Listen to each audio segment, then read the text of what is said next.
سرباز سرباز وطن چه شد؟ سرباز سرباز وطن کجاست؟ سرباز سرباز سکوت تو چه سرد و سخت و بی صداست. سرباز سرباز مزار تو میان دشت و تپه هاست. سرباز لباس خونیت غرور لحظه هاست.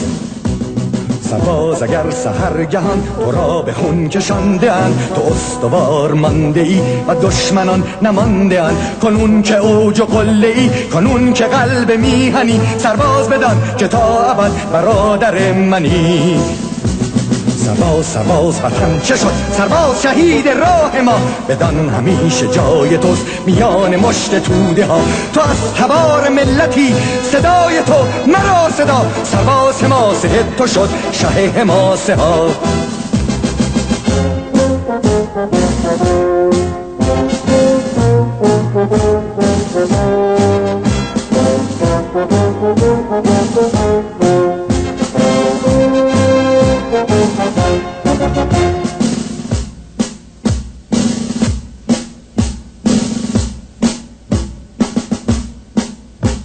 سرباز سرباز تو ملتی، تو رهنمای غیرتی، تو خصم خون دشمنان، تو پایه های دولتی. سرباز سرباز کنون که صبح و خار چشم عزلتی، سرباز بدان که بعد از این طلوع سنتی.